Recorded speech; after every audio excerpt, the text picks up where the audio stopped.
Sir ఏంటి విజయవాడ పశ్చిమ నియోజకవర్గానికి సంబంధించి సుజనా చౌదరి గారు వచ్చారు. ఇక్కడ అసలు ఎంత ఉంది, ఏం బలం ఎంత ఉంది బీజేపీకి? బీజేపీ అభ్యర్థిగా ఆయన లైన్లోకి దిగాడు. మిగతా మిత్రపక్షాలని కలుపుకొని ఎలా ముందుకెళ్తున్నారు? చాలా చక్కగా ముందుకెళ్తున్నాడు. వారి అనుభవం రాష్ట్రాల అనుభవం ఉంది, అలాగే కేంద్రంలో అనుభవం ఉంది. ఆ అనుభవంతో చక్కగా చాలా సూపర్ సిక్స్తో సూపర్గా వెళ్తున్నారు. దాంట్లో ఎటువంటి ఇబ్బందులు ఆటంకాలు తర్వాత మీ యొక్క ప్రెస్ వాళ్ళందరూ మీరే అభినందిస్తారు కూడా. అంటే ప్రస్తుతం జనాల్లో స్పందన ఎలా ఉంది క్యాంపెయిన్కి వెళ్తుంటే హారతులు ఇస్తారు, చాలా స్వాగతం పలుకుతారు. సందుకి కూడా కొండ కూడా ఎక్కాము, మొన్న ఈ మధ్య కొండలు కూడా ఎక్కాము. వాళ్ళు కూడా ఆశీర్వదిస్తున్నారు. చాలా చక్కగా ఈ యొక్క సుజనా చౌదరిని ఆశీర్వదిస్తున్నారు. అంటే ప్రత్యక్ష రాజకీయాల్లో, ప్రత్యక్ష ఎన్నికల్లో సుజనా చౌదరి గారు కొత్త అనేటటువంటిది ఉంది. దాన్ని ఎలా జస్టిఫై చేసుకుంటారు సార్? ఇది కొత్త అంటున్నారు కానీ రాజకీయాల్లో పాతవారే సార్. ఆయన ఈ ఎలక్షన్లో పాల్గొనడం కొత్త అవ్వచ్చు, రాజకీయాల్లో కేంద్ర మంత్రి గారు చేశారు. అనేక అనుభవాలు ఉన్నాయి, కేంద్ర మంత్రులతో పరిచయాలు ఉన్నాయి, రాష్ట్ర మంత్రులతో పరిచయాలు ఉన్నాయి. చాలా సీనియర్ నాయకులు, చాలా అనుభవాలు ఉన్నాయి సార్. వీళ్ళంతా కొత్త అనే వాళ్ళకి వాళ్ళు కొత్తగా మాట్లాడుతున్నారేమో అర్థం కాదు సార్. అది అంటే విజయవాడ పశ్చిమంలో ఉన్నటువంటి ప్రజా సమస్యలు ఏం ఐడెంటిఫై చేశారు మీరు గత 5 సంవత్సరాల్లో? సుజనా గారు ఎమ్మెల్యే అయితే వాటిని పరిష్కరించే దిశగా సార్ ముందుగా ముఖ్యమైనది మా కొండ ప్రాంత వాసులకి పట్టాలు సార్. ముందు వారికి ఆ పట్టాలు ఇప్పించేసి వారి యొక్క పైప్ లైన్ కానీ తాగునీటికి కానీ చాలా ఇబ్బందులకు గురవుతున్నారు సార్ వాళ్ళు. వారి యొక్క తాగునీటి పైప్ లైన్లకి వాటికి చక్కగా ప్రోత్సహించి మేము అంతా వివరంగా చెప్పాం సుజనా గారికి. కొండల మీదకి వెళ్ళేటప్పుడు అయ్యా ఈ యొక్క ప్రాంతవాసులు ఎన్నో తరాల బట్టి ఏళ్ల బట్టి ఇక్కడ నివసిస్తున్నారు, వారికి పట్టాలు ఇచ్చి వారికి బ్యాంకులోని ఉపాధి పొందేటట్టు త్వరలో మీరు మార్గదర్శకంగా ఉండాలయ్యా అంటే తప్పకుండా నేను గెలవడం ఆలస్యం, అతి త్వరలో వాళ్ళకి పట్టాలు ఇప్పిస్తాను, బ్యాంక్ లోన్లు ఇచ్చే గ్యారంటీ నేను ఉంటానని చెప్పారు సార్ వారు. అంటే కేంద్రంలో చక్రం తిప్పగలిగేటటువంటి, కీ రోల్ పోషించగలిగేటటువంటి నాయకుడిగా ఉన్న సుజనా చౌదరి గారు ఇక్కడ ఈ ప్రాంత వాసులకి ఎమ్మెల్యే అభ్యర్థిగా కంటెస్ట్ చేయడం అనేటటువంటిది ఎలా భవిష్యత్తులో ఈ నియోజకవర్గ అభివృద్ధికి ఎలా దోహదం చేయగలరు? చాలా ఆనందపడుతున్నారు సార్. ఈ ప్రాంతానికి మంచి రోజులు వచ్చినాయి. గత ఎమ్మెల్యే గారిని చూసాం, గత 2 టర్మ్గా వెల్లంపల్లి గారిని చూసాం. గుళ్ళో దాచుకోవడం, కొబ్బరి చెప్పల మంత్రి గారు అన్నారు, లేకపోతే గుళ్ళో ఆ యొక్క వెండి సింహాల దొంగ అన్నారు. అన్నీ కూడా చూసాం వారిని. వారి యొక్క నాయకత్వాన్ని కూడా చూసాం. ఈరోజు ప్రజలు మర్చిపోరు. ఈరోజు ప్రజలు చాలా ఇబ్బందులు పడుతూ చాలా ఆనందంగా ఉన్నారు. సుజనా గారు వచ్చారు మన ప్రాంతానికి. చాలా గౌరవంగా ఆయన యొక్క ఫౌండేషన్లు కానీ ఆయన యొక్క సంస్థలు కానీ చాలా చక్కగా ఉన్నాయి. మేము సుజనా గారి వెంట నిలబడి ప్రతి కమ్యూనిటీ కూడా వారి వెనక నిలబడుతుంది సార్. ఈరోజు వచ్చి మెజార్టీ వచ్చి మేము 50,000 పైన ఊహిస్తున్నాం సార్. ఎందుకంటే ఈ యొక్క ప్రాంతీయ పార్టీలు అన్నీ ఉన్నా కానీ మా యొక్క సుజనా గారిది మేము ప్రజాయాత్ర బిగిన్ చేసిన కాడి నుంచి ఫుల్ మెజార్టీతో ఈ రోజు వరకు జోష్లో ఉంది. 50,000 మెజార్టీ. ఫస్ట్లో 30,000 అనుకున్నాం, 20,000 అనుకున్నాం. ఈరోజు అది కాదు సార్, 50,000 మేము టార్గెట్కి వెళ్తాం సార్. అంటే ఇది సొంత జిల్లా వాసి అయితే కేంద్ర మంత్రిగా పనిచేశారు, రాజ్యసభ సభ్యుడిగా పనిచేశారు. సొంత జిల్లాకు ఏం చేశారనేటటువంటి ప్రశ్న వస్తే ప్రజల నుంచి ఏం చెప్తారు? సొంత జిల్లాలో మన కంజంజర్ల దగ్గర వారి యొక్క స్వగ్రామం సార్. వారి యొక్క స్వగ్రామంలో అనేకమైన సేవా కార్యక్రమాలు నిర్వహించారు. సుజనా ఫౌండేషన్ ద్వారా కూడా చాలా కార్యక్రమాలు నిర్వహిస్తున్నారు. చాలా సేవా కార్యక్రమాలు అనేది వృద్ధులకు కానీ, లేకపోతే పెద్దవాళ్ళకి కానీ, లేకపోతే యువతకు కానీ వాళ్ళ ఉద్యోగాలు ఇవ్వడం కానీ ఏదైనా కానీ చాలా చక్కగా చేసుకొచ్చారు సార్. ఓకే. బీజేవైఎంకి సంబంధించి సుజనా చౌదరి గెలుపుకు సంబంధించి ఎలా కృషి చేస్తున్నారు? మేము ఈ సుజనా చౌదరి గారు వచ్చేదాకా మాకు తెలియదు. అయితే ఎప్పుడైతే సుజనా చౌదరి గారు వెస్ట్ నియోజకవర్గం ఉన్నారో యువత ఎక్కువగా యాక్టివ్గా ఉన్నారు. అంటే స్వచ్ఛందంగా యువత మేము ప్రతి ప్రోగ్రాంకి పిలవాలి, కానీ అనౌన్స్మెంట్ ఇచ్చిన యువత ఎందుకంటే దాదాపు గత 10 సంవత్సరాల నుంచి స్కిల్ డెవలప్మెంట్ ద్వారా ఎంతోమంది యువతకి ఉపాధి కల్పించాడు ఆయన. ఎందుకంటే ఒక సామాన్య కుటుంబం నుంచి అంటే కృష్ణా జిల్లా వచ్చి ఈరోజు Sujana foundation, Sujana group of companies develop చేసిన వ్యక్తి ఎంతోమందికి ఎంప్లాయ్మెంట్ ఇచ్చాడు. అంటే కొన్ని వేల కుటుంబాలకి ఆధారంగా ఉన్నాడు. అలాంటి వ్యక్తి యువతకి ఒక ఆశ వచ్చింది. ఈ జగన్ ప్రభుత్వంలో యువత హైదరాబాదు, బెంగళూరు, ఇతర రాష్ట్రాలకు వెళ్ళే యువతకి ఒకసారి సడన్గా వాళ్ళకు ఒక అనుభవం వచ్చింది. మనం సుజనా గారిని గెలిపించుకుంటే నిన్న ఒక ర్యాలీ జరిగింది మాకు. దాంట్లో యువత ఆల్మోస్ట్ 30 to 40% యువత స్వచ్ఛందంగా పాల్గొన్నారు. వాళ్ళు అన్నారు, అరే మనం గెలిపించుకుంటే రేపు మనకి ఇక్కడ మంత్రి అవుతారా, మనకి కంపల్సరీ ఇక్కడ మనకి వెస్ట్ నియోజకవర్గానికి డెవలప్మెంట్ ఉంటుందన్నది. కాబట్టి కంప్లీట్ యువత మొత్తం కూడా బీజేపీ ఆయనతో ప్రతిరోజు ఒక 40 నుంచి 50 మంది ప్రతిరోజు ఆయన తిరుగుతున్నాం. ఎందుకంటే మాకు ఆశ ఆయన గెలిపించుకోవాలి, గెలిస్తే మా యువతకి మంచి ఎంప్లాయ్మెంట్ వస్తుంది అనేది ఒక నమ్మకం. అంటే స్టేట్ గవర్నమెంట్లో కీలక పాత్ర వహించబోతున్నారు సుజనా చౌదరి గారు అనుకుంటున్నారు. ఎందుకంటే నామాత్రమైనటువంటి ఎమ్మెల్యే వేరు, క్యాబినెట్లో ఉన్న మంత్రి వేరు, కేంద్రంతో పరిచయాలు ఉన్నటువంటి పరిస్థితికి సంబంధించి ఎట్లాంటి కీ రోల్ పోషించబోతున్నారు? మీరు గమనించినట్లయితే చంద్రబాబు నాయుడు గారు ప్రభుత్వంలో ఉన్నప్పుడు అటు కేంద్రంలో కూడా సిఆర్డిఏ సింగపూర్ ప్లానింగ్ ఏదైతే ఉందో దాంట్లో 90% విజన్ డిజైనింగ్ అంతా కూడా సుజనా చౌదరి గారిది. ఎప్పుడు కూడా నేను చేశానని ఎప్పుడు ఆయన మైకుల దగ్గరికి వచ్చి గొప్పలు చెప్పుకునే వ్యక్తి కాదు. ఎందుకంటే మేము 10 రోజులు తిరుగుతున్నాం అని ఎక్కడ కూడా నేను చెప్పట్లా. నేను కేవలం సేవాభావంతో అంటే అలాంటి వ్యక్తి సిఆర్డిఏ లాంటి అంత డెవలప్మెంట్ డిజైన్ చేసిన వ్యక్తి ఈరోజు పశ్చిమ నియోజకవర్గానికి దశ మారబోతుంది. పశ్చిమ నియోజకవర్గం ఉన్న ప్రతి ఓటర్ అదృష్టవంతుడు. ఎందుకంటే వాళ్ళకి డెవలప్మెంట్లో కానీ ఎడ్యుకేషన్లో కానీ అటు ఆరోగ్యం విషయంలో కానీ హాస్పిటల్ కడతా అంటున్నాడు, వాళ్ళకి వాటర్ ఫెసిలిటీ ఇస్తా అంటున్నాడు, ఎంప్లాయ్మెంట్ ఇస్తా అంటున్నాడు. ఇంకా దానికంటే ప్రజలకు కావాల్సింది ఏం లేదు. సో కంప్లీట్ యువత కానీ ప్రజలు కానీ మీరు గమనించినట్టే మీరు రోజు చూడండి ప్రెస్ వాళ్ళు ప్రతిరోజు మైనార్టీ ఆనందపడుతున్నారు ఎక్కువ కంటే ముస్లిమ్స్ బాగా ఆనందపడుతున్నారు. ఎందుకంటే ముస్లిం మతాన్ని అడ్డుపెట్టుకొని ఇక్కడ ముస్లిమ్స్ ఎదగనీయకుండా ఇక్కడ ఉండే కొంతమంది ఎక్స్ నాయకులు ముస్లిమ్స్ ఓట్లు మాత్రమే వాడుకొని వాళ్ళని ఎదగనీయట్లేదని చెప్పి నిన్న ఒక 20 మంది వచ్చారు. సార్ 100% ముస్లిమ్స్ మొత్తం మీకు సుజనా గారికి మేము గెలిపించుకుంటాము, మాకు ఈ సహాయం చేయండి అని చెప్పి నిన్న మహిళలు అందరూ వచ్చారు. ఎందుకంటే అక్కడ కేంద్రంలో ఉన్న మోడీ గారు త్రిపుల్ తరగతి ద్వారా ఒక నమ్మకం వచ్చింది. సో ఇక్కడ ఎన్డీఏ ప్రభుత్వం కంపల్సరీ ముస్లిమ్స్కి మాత్రం ఈసారి పశ్చిమ నియోజకవర్గంలో ప్రతి మూల ప్రాంతంలో డ్రైనేజ్ ఇష్యూస్ ఉండదు. వాళ్ళకి కావాల్సిన ఇల్లు కానీ పట్టాలు కానీ వాటర్ కానీ వాళ్ళ ఆరోగ్య సమస్యలు కానీ సుజనా ఫౌండేషన్ ద్వారా సుజనా తన సొంతంగా ఖర్చు పెడతా అన్నాడు. అయ్యా కేంద్రం నుంచి డబ్బులు వచ్చినా లేట్ అయినా కూడా నా సొంత డబ్బులు ఖర్చు పెట్టుకుంటా. ఎందుకంటే మీరు ఒక క్వశ్చన్ అడిగారు, ఆయన ఎక్కడో రాష్ట్రంలో ఉన్న వ్యక్తి రాజ్యసభ వ్యక్తి ఇక్కడ చేస్తాడా అని ప్రజల్లో ఒకసారి గమనించండి. కింగ్ మేకరు అంటే ఒక రాజులను తయారు చేసే వ్యక్తి ఒక రాజుగా వస్తే ఎలా ఉంటుందో చూసుకోండి. ఎందుకంటే ఒక రాజ్యసభలో ఉండి దాదాపు అందరం మంత్రులను డిజైనింగ్ ప్లానింగ్ చేసిన వ్యక్తి డైరెక్ట్గా ప్రజల వద్దకు వస్తున్నాడంటే పశ్చిమ నియోజకవర్గం దశ మారబోతుంది. మీరు దాదాపు ఒక 2 నెలలు చూడండి, ఈ పశ్చిమ నియోజకవర్గంలో మహాసమరాలు జరుగుతాయి. ఇది మేము ముక్తకంఠంగా చెబుతున్నాం. ఎంత మెజార్టీ అంటూ చేస్తున్నారు, యూత్ పార్టిసిపేషన్ ఎలా ఉంటుంది ఓటింగ్లో కావచ్చు మద్దతులో కావచ్చు? మేము మొన్న న్యూ ఓటర్స్ సమ్మేళనం మీటింగ్ పెట్టాము. ప్రతి ఒక్క న్యూ ఓటర్సు అటు కేంద్రంలో ఎన్డీఏ మోడీ గారికి ఇటు లోకల్లో ఎన్డీఏ కంపల్సరీ వేస్తామని చెప్పి. ఎందుకంటే అటు చంద్రబాబు నాయుడు మీరు చూసినట్లయితే చంద్రబాబు నాయుడు గారికి పదవులు అవసరం లేదు. నేను లాస్ట్ 5 years బ్యాకే చెప్పా. ఎందుకంటే అనుభవించాడు, డబ్బు ఉంది ఆయనకు అందించాడు. చంద్రబాబు నాయుడు మనకు అవసరం. ఎందుకంటే అలాంటి లాంగ్ విజన్ ఉన్న వ్యక్తి రాష్ట్రంలో ఉంటే రాష్ట్రం ముందుకెళ్తుంది. అదేవిధంగా కేంద్రం నరేంద్ర మోడీ రాబోయే ఆజాదీ కా అమృత్ మహోత్సవం అంటే 2047 భారతదేశం ప్రపంచంలోనే ఒక అత్యున్నత శక్తిగా మారబోతుంది. అదేవిధంగా రాష్ట్రంలో ఈ 5 సంవత్సరాలు పడిపోయింది రాష్ట్రం. అయినప్పటికీ రేపు చంద్రబాబు నాయుడు గారు ఎన్డీఆర్ ప్రభుత్వంలో డబుల్ ఇంజిన్ సర్కార్లో ఈ రాష్ట్రము అన్ని రాష్ట్రాల కంటే ముందంజ. ఎందుకంటే ఆగింది 5 సంవత్సరాలు, మేము ఒప్పుకుంటాం. 5 సంవత్సరాలు ఈ జగన్ యొక్క రాక్షస పాలన వల్ల ఆగింది. కానీ 5 సంవత్సరాలకి డైరెక్ట్ 25 years డెవలప్మెంటు ఈ ఎన్డీలో జరుగుతుందని చెప్పి మేము ముక్తఖండంగా మేము విమర్శ చెప్తున్నాం. జై శ్రీరామ్. అందరికీ నమస్కారం. విజయవాడ పశ్చిమ బీజేపీ కేటాయించడం అనేది ఉమ్మడి పార్టీలకు సంబంధించి అభ్యర్థిగా ఎలా ఫీల్ అవుతున్నారు? ఉమ్మడి అభ్యర్థిగా నియమించడం జరిగింది. 3 పార్టీలు కోటా సిస్టమ్ పద్ధతిలో బీజేపీ కేటాయించడం జరిగింది. బీజేపీకి కేటాయించడం వలన ప్రజల్లో ఎంతో ఆనందంగా ఉంది. మన జనసేన కానీ తర్వాత తెలుగుదేశం కానీ ఉమ్మడి అభ్యర్థిగా 3 పార్టీలు కలిసిమెలిసి ఆనందంగా మన కేటాయించిన అభ్యర్థికి మద్దతుగా ఎలాంటి పొరపచ్చులు లేకుండా 3 పార్టీలు ఏకమై ఒక తాటిపై నడిచి మనం సుజనా చౌదరి గారిని గెలిపించుకొని ఇంతవరకు ముందు ఆయన రాజ్యసభ సభ్యులుగా ఉన్నారే తప్ప మామూలు ప్రత్యక్ష రాజకీయాల్లో రాలేదు.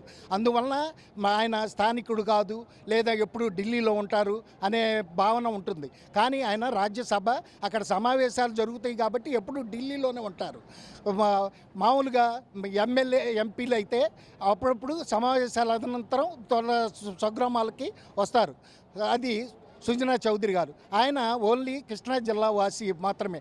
కానీ నాన్ లోకల్ అనేది దుష్ప్రచారం చేస్తున్నారే తప్ప అనధికారంగా తెలియకుండా మాట్లాడటానికి ఆయన కృష్ణా జిల్లా వాసి పక్కాగా. ఆయన ఆధార్ కార్డు, ఓటర్ అన్నీ ఇక్కడే ఉన్నాయి. ఆయనకు సంబంధించిన ఆస్తులు కానీ తర్వాత వీళ్ళు కానీ అన్నీ ఇక్కడే ఉన్నాయి. వాళ్ళు ఏంటంటే ఏదో ఒకటి నెపం వేయాలనే ఉద్దేశంతో అధికార పక్షం చేస్తుంది తప్ప ఇంకోటి వేరే ఏం లేదు. ఎప్పుడైతే ఒక సుజనా చౌదరి గారిని మన మోడీ గారి ఆశీర్వాదంతో మన అమిత్ షా గారు, నడ్డా గారి యొక్క ఆదేశాల మేరకు సుజనా చౌదరి గారు మంచి దమ్మున్న నాయకుడు అనే ఉద్దేశంతో ఈ సరైన నాయకుడు కోసం బీజేపీ కేడర్ లేదు, అసలు పార్టీలో బలం లేదనే భావన ప్రజల్లో ఉంది. సరైన నాయకుడు నిలబెట్టి ఆయన సుజనా ఫౌండేషన్ ద్వారా అనేక కార్యక్రమాలు చేశారు. కానీ ఆయన రాజ్యసభ సభ్యుడు ఎవరికి అవగాహన లేదు. అదే ఎంపీ ఎమ్మెల్యేలు అయితే చెప్తే అందరికీ తెలిసిపోద్ది. ఆయన చేసే మనిషే కానీ చెప్పుకునే మనిషి కాదు, ఆయన చేతల మనిషే. కానీ ఆయన సుజనా ఫౌండేషన్ ద్వారా ఎన్నో సేవా కార్యక్రమాలు, ఉద్యోగ కల్పనలు, ఇవాళ కనకదుర్గ ఫ్లైఓవరు కానీ, తర్వాత బెంజీ సర్కిల్ నుంచి మా రమేష్ హాస్పిటల్ ఫ్లైఓవర్ కానీ దాంట్లో ఇవాళ నిర్మించడానికి దాంట్లో ఆయనకి 90% ఆయన ప్రమేయం ఉన్నది.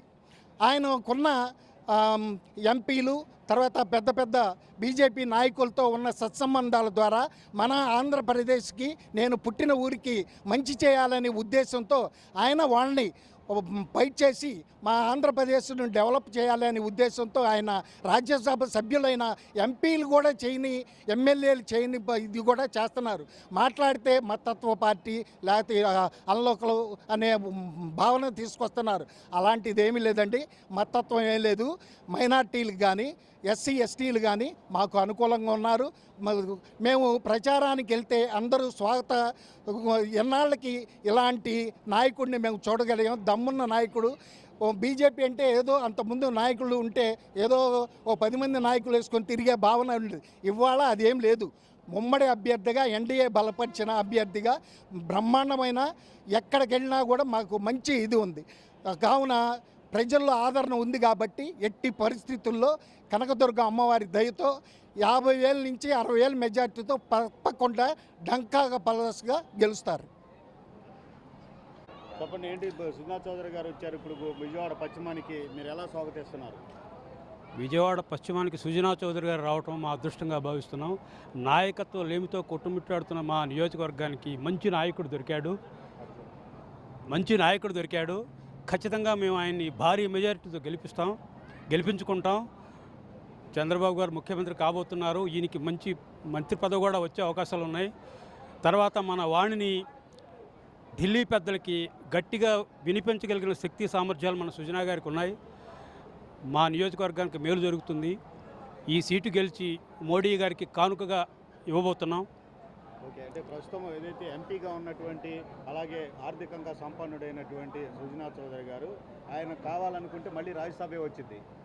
కానీ ఆయన ప్రత్యక్షంగా రాజకీయాల్లోకి వచ్చి జనం వద్దకు ఓట్లు అడగడానికి వెళ్ళటం అనేటటువంటిది ఆయన సింప్లిసిటీయా, లేదంటే ఆయన వ్యక్తిగత అవసరాలు అనుకుంటున్నారు? ఆయనకి వ్యక్తిగత అవసరాలు ఏం లేవు. భగవంతుడు దయ వలన ఆయనకి అన్నీ ఉన్నాయి. ఆయనే మనం ఒకసారి చెప్పారు, నాకు వ్యక్తిగత అవసరాలు, స్వార్థాలు ఏం లేవు, నేను ప్రజాసేవ చేయదలుచుకున్నాను. ఇలా ప్రత్యక్ష రాజకీయాల్లోకి వస్తే ప్రజాసేవ చేయడానికి అవకాశం ఉంటుందని ఆయన ఇలా ఎంచుకున్నారు. ఆయన వల్ల మాకు మేలు జరుగుతుందని మేము నమ్ముతున్నాం. ఇప్పుడు ప్రచారానికి వెళ్తున్న పరిస్థితుల్లో సుజనా చౌదరి గారు ఇప్పటివరకు కూడా ప్రజలకు, ఓటర్లకు దూరంగా ఉన్నటువంటి వ్యక్తి పదవిలో, ఇప్పుడు ప్రజలకు దగ్గరగా వెళ్తుంటే అతను ఎలా మమేకం అవుతున్నాడు? పార్టీ తరఫున ఏం గమనిస్తుంది? ఆయన ప్రజలకు దూరంగా ఉన్నారంటే ఆయన ఎంపీ కాబట్టి, రాజ్యసభ సభ్యుడు కాబట్టి ఎక్కువగా ఢిల్లీలోనే ఉండాల్సి వచ్చేది. ఆయన ఢిల్లీలో కూడా బీజేపీ పెద్దలతో, కేంద్ర నాయకత్వంతో సన్నిహితంగా మెలిగారు. ఎక్కడ ఎవరిని పట్టుకోవాలో, ఎలా నిధులు తేవాలో మన రాష్ట్ర అభివృద్ధికి ఆయనకి అన్నీ తెలుసు. ఆయన ఉండటం వలన మన రాష్ట్రానికి మేలు జరుగుతుందని నేను నమ్ముతున్నాను. రాజధానికి గతంలో కేంద్రంలో ఉన్నటువంటి పరిస్థితుల్లో గత 2014 నుంచి 18 దాకా కూడా ఆయన కోఆపరేట్ చేశాడనేటటువంటిది, ఆ నిధులతోనే సగం డెవలప్ అయింది. అవును. ఇప్పుడు రేపు కూడా కీలకంగా వ్యవహరించి కేంద్రం నుంచి నిధులు తెచ్చి రాజధాని డెవలప్ చేస్తాడనుకుంటున్నారు. రేపు కూడా ఆయన రాష్ట్ర ప్రభుత్వానికి, కేంద్ర ప్రభుత్వానికి వారధిగా ఉండి నిధులు తెస్తాడని, అభివృద్ధి జరుగుతుందని మేము నమ్ముతున్నాం. ప్రస్తుతం ఏదైతే ఉన్నటువంటి ఈ కాంపిటేటివ్కి సంబంధించినటువంటి ఎన్నికలు, సంక్షేమము, నేను బటన్ నొక్కితే డబ్బులు వస్తున్నాయి, ఇంటింటికి డోర్ స్టెప్ వెళ్తున్నాయి, మాదే విజయం అంటున్నారు వైసీపీకి సంబంధించి. మీరు దాన్ని ఎలా భావిస్తారు? సంక్షేమం ఉండాల్సిందే కానీ సంక్షేమం ఒక్కటే కాదు కదా. అభివృద్ధితో నిధులు సంపాదించి వాటిని సంక్షేమానికి ఖర్చు పెట్టాలి. అవి వదిలేసి, అభివృద్ధిని వదిలేసి కేవలం సంక్షేమం అంటూ సంక్షేమాన్ని పట్టుకు వేలాడితే రాష్ట్రం భవిష్యత్తులో నష్టపోద్ది అనేది నా ఉద్దేశం. ప్రస్తుతం ఉన్నటువంటి ఈ యొక్క ఎన్నికలకు సంబంధించి చూస్తే, రాబోయేటటువంటి ఎన్నికల్లో కీరోలు అంటే విజయవాడ గడ్డ పైన బీజేపీ జెండా ఎగురుద్దని మీరు కాన్ఫిడెంట్గా? ఖచ్చితంగా ఎగురుతుంది. ప్రజలు విజ్ఞప్తితో ఆలోచిస్తున్నారు. ఇప్పటివరకు రాష్ట్రానికి జరిగిన అన్యాయాన్ని అందరూ గుర్తించారు. ఇప్పుడే కళ్ళు తెరిచారు. మొత్తం గెలిపిస్తారు, ఖచ్చితంగా దరిద్రాన్ని వదిలిస్తారు. రాబోయేటటువంటి ఎన్నికల్లో వాళ్ళ విజయం సాధిస్తే ఇక్కడ ఎన్డీఏ, కేంద్రంలో ఎన్డీఏ వస్తే అవును అమరావతి రాష్ట్ర రాజధాని అలాగే రాష్ట్ర వ్యాప్తంగా ఉన్నటువంటి కేంద్ర ప్రాజెక్టులు ఇవన్నీ సాకారం అవుతాయి అనుకుంటున్నారా? ఖచ్చితంగా అవుతాయి. మోడీ గారు భారీ మెజార్టీతో గెలవబోతున్నారు. ఇక్కడ కూడా తెలుగుదేశం గవర్నమెంట్ వస్తే మనకి నిధులు సుజనా గారు అక్కడి నుంచి రప్పించడానికి ఆయన కృషి చేస్తారు. ఆయనకి బీజేపీ పెద్దలతో సన్నిహిత సంబంధాలు ఉన్నాయి. ఆయన ఎవరు ఎక్కడ పట్టుకోవాలో ఆయనకి తెలుసు. మేలు జరుగుతుందని మేము నమ్ముతున్నాం. సుజనా చౌదరి గారు వచ్చారు, ఏమనుకుంటున్నారు? చక్కగా బాగుందండి. బాగా పరిపాలన చేస్తాడు. బాగా నియోజకవర్గం గెలిపించాలని బాగా ఉండారు. అభివృద్ధి చేసి పైన మంచిగా చేస్తాడనేది జనంలో నమ్మకం కలిగింది. ఓకే, అది ఆయన చేస్తాడు అనుకుంటున్నారా? బాగా అనుకుంటున్నారండి. అన్ని 3 పార్టీలో కూటమిలో అందరూ కలిసి అనుకుంటున్నారు. బాగా చేస్తాడు, కలిసి కలివిగా చేసుకుంటున్నారు. ప్రచారంలోకి వస్తున్నాడు కదా, ఏమనిపిస్తుంది? కారుల్లో ఏసీ రూముల్లో ఉండే వ్యక్తి లాగా సామాన్యుడు సామాన్యులాగానే కాల్సి అందరూ ఎండాకాలానికి తిరుగుతున్నాడండి. అన్నీ బాగానే చేస్తున్నాడు, ప్రచారం చేస్తున్నాడు. ఓకే, రాజధానికి కానీ రాష్ట్రానికి కానీ ఏమైనా మేలు జరుగుద్ది ఆయన వల్ల? ఆయన వల్ల మేలు జరిగిద్దండి. ఆయన ఫస్ట్లోనే అంగుళం జరగదని చెప్పాడు. అదే మాట మీద రాజధాని అంగుళం కదలదు ఫస్ట్లోనే చెప్పాడు. 3 సంవత్సరాలు 4 సంవత్సరాలు నాడు అదే మాట. ఇవాళ కూడా అదే అంగుళం కూడా కదలదు అనే మాట మీదనే ఉన్నాడు. రాజధానికి కూడా మంచి సేవ చేస్తాడని ఉంది. పశ్చిమ నియోజకవర్గానికి కూడా బాగా చేస్తాడని ఉంది. డివిజన్ ఏంటి? ఆ డివిజన్లో సమస్యలు మా డివిజన్ 42 అండి. బాగా సమస్యలు ఏముండవు. సమస్యలు డ్రైనేజీలేనండి. ఇప్పుడు అందరూ చెప్పింది మన సీన్ గారు చెప్పింది ఏం చేయాలా? ఏం చేయలేదండి, ఏం చేయలేదు. ఓకే, అది ఇచ్చిన హామీలు ఏం నెరవేర్చలేదు. మరి ఆయన ఎందుకు మార్చారు అనుకుంటున్నారు? దీనివల్ల మన సుజనా చౌదరి గారు గెలవరనే ఉద్దేశంతో ఆయన మార్చడం జరిగింది. అది ప్రస్తుతం ఉన్న వాళ్ళ పరిస్థితి ఏంది? ప్రస్తుతం సుజనా చౌదరి గారి మట్టికి బంపర్ మెజార్టీ గెలుస్తానే ఆశతో ఉన్నామండి. ఓకే, అందరూ స్పందన బాగుందంటారా? బాగుంది. 3 పార్టీలు కూటమి బాగుంది. ప్రజల్లో కూడా స్పందన ఉంది. నేను తిరుగుతున్నాను. ఇక్కడ స్లమ్ ఏరియాలు ఉన్నాయి, కాస్త కూలి పనులు అందరూ కూడా కలిసిమెలిసి బాగుంటున్నారు. అందరూ బాగానే చేస్తున్నారు. చాలా పనులు కాళ్ళకి బటన్ నొక్కుతున్నాడండి జగన్. ఏం చేయట్లా. ఆసరా లేదు, అమ్మఒడి లేదు, అన్నీ చెప్తున్నాడు. అనుకున్నది బ్రాందీ షాపు, బ్రాందీ ఏం చేశాడండి? ఇది అసలు తీసేస్తానన్నాడు. ఇవాళ దాన్ని ఏర్లై పారిస్తున్నాడు. రేట్లు విపరీతమైన రేట్లు పెంచాడు. అసలు నిత్యావసర సరుకులు ఎంత ఉన్నాయి? నిత్యావసర సరుకులు బాగా ఎక్కువ రేట్లు అమ్ముతున్నాడండి విధిగా. వచ్చే డబ్బులు కానీ జీతాలకు రోజుకి 300-500 తీసుకుంటున్నారండి. 300 రూపాయలు 200 రూపాయలు ఆయన కష్టం చేసిన 200 రూపాయలు దానికి ఇవ్వాలంటే ఇంట్లో ఏమి ఇవ్వలేకపోతున్నాడు. ఇసుక వల్ల ఇసుక ఒకటి బాగా ఇసుక దెబ్బ వల్ల కొన్ని కోట్ల మంది దెబ్బతిన్నారండి. లేదండి, పట్టించుకోవాలా. ఏం పట్టించుకోలేదండి కరోనాలో. ఏం అసలు ఏం లేదండి. ప్రాణాలు పోయినా కూడా వీళ్ళు చెప్పిన వాళ్ళు స్పందన లేదండి. అది బెడ్లు కూడా లేవండి. అదే చంద్రబాబు గారి సూచనలు తీసుకొని ఆయన కూడా మోదీ గారే చంద్రబాబు గారి సూచనలు తీసుకొని నీ సూచన కావాలని అవి పిలిపించుకొని ఢిల్లీ ఈయన చంద్రబాబు గారు సూచనలు తీసుకొని చెప్పాడండి. మంచి ప్లాన్ చేసి ఆయన చేశాడు. చంద్రబాబు గారి నాయకత్వం కావాలి, ఈ రాజధానికి రావాలి అంటే, ఆంధ్రప్రదేశ్ బాగుపడాలంటే మన చంద్రబాబు గారు ఉండాలి, ఇక్కడ సుజనా చౌదరి గారు రావాలి, బాగుండాలి. అది